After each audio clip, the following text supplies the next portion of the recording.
በየትኛው ቅጽበት ሞት ወደ አንተ እንደሚመጣ አታውቅም። ትልቅ ትንሽ፣ በሽተኛ ጤነኛ ብሎ አይለይም። በአላህ እውቀት ያለና ድንገት ደጅህ ሲደርስ እንጂ መምጣቱን ማታስተውለው ጉዳይ ነው። የዛኔ የተውበት እድሉ እንዳመለጠህ ግልጽ ይሆናል።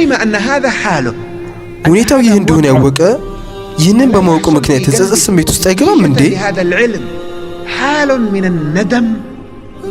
በሰራው ወንጀል የሀፍረት ስሜት አይሰማውም? የውርደት ስሜት አይሰማውም? ከፍ ካለው አላህ አያፍርም?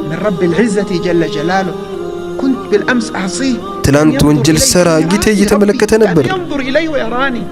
የሰራው ተጽፏል። ጌታዬ ፊት ቆሜ ይጠይቀኛል የሚል ስሜት አይመጣበትም? ከሀበሻ ሰዎች ሆነ አንድ ደግ ባሪያ ከሰለፎች ወደ አንዱ ዓሊም ይመጣና አንተ ሼህ ሆይ ይላቸዋል። አቤት ይሉታል። እሱም የሰራሁት አጸያፊ ተግባር አለ አላህ ይምረኛል ይላቸዋል። አዎ ከልብ ወደ አላህ ከተመለስክ ይምርሃል ይሉታል። እሱም አላህን አመሰገነ። የደስታ ስሜት ፊቱ ላይ ተነበበ። ነገር ግን የተወሰኑ እርምጃዎችን ከሄደ በኋላ ፊቱ ተቀይሮ ተመለሰ። ያ ከሰለፎቹ የሆኑ ሼኽም ምን ነው አሉት። አላህ ሰውን እጅ ነው እየተመለከተ ነበር አላቸው። አዎ አሉት። እዛው በከፍተኛ ድምፅ ጮህና ህይወቱ አለፈች። እዚህ ሰውዬ ላይ የተከሰተው ነገር ምን እንደሆነ ታውቃላችሁ? ሰውየው በመጀመሪያ ጀነት ነው ወይስ እሳት ነው የምገባው በሚል ሐሳብ ተውጦ ነበር። ምክንያቱም ሙእሚን የጀነትና የእሳትን ጉዳይ የሚያቀል የለም። ነገር ግን አላህ ተውበት ካደረገ እንደሚቀበለው ተነግሮት በዚህ ጉዳይ ላይ የነበረው ጭንቀት ሲወገድለት ውስጡ ላይ ከመጀመሪያው ስሜት የጠለቀ ከፍተኛ የሆነ ደቃቅና ከፍ ያለ ስሜት ተፈጠረ።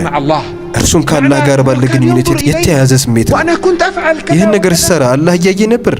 ሌላው ደግሞ ወንጀሌን ሸፈነልኝ። ምስክሮች ባሉበት ሊያጋልጠኝ እየቻለ ወንጀሌን ሸፈነልኝ።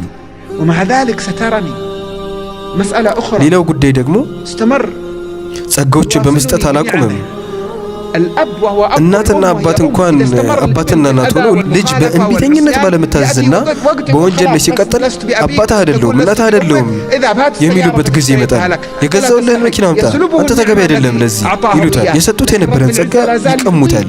ነገር ግን የልቅናው ጌታ እየወነጀልከው ጸጋውን እየሰጠህና ችሮታውም እያሳየህ ነው። በተጨማሪም እያከበረኝና ጊዜም እየሰጠኝ እኔ እርሱን በመወንጀል መቀጠል ይገባኛል? ከኛ አንዳችን ወደ አንድ መጅሊስ ሲገባ ጓደኞቹ ምርጥ አቀባበል አድርጉለታል፣ ፈገግ ይሉለታል። ኧረ እንደውም ጥሩ አድርገውም ያስቡታል። አንዳንዴ ከሰዎች አጠገብ ስታልፍ ዱዓ አድርግልኝ ይሉሃል። ነቃ ያለ ሙእሚን ከሱ የሚጠበቀው አንድ ሰው ዱዓ አድርግልኝ ካለው እፍረት ይሰማዋል፣ የጸጸት ስሜት ይሰማዋል። አላህ ያዘዘውን በትክክል ያልፈጸመበት ጊዜ ድንበር ማለፉና አላህን የተዳፈረበት ጊዜ አስታውሶ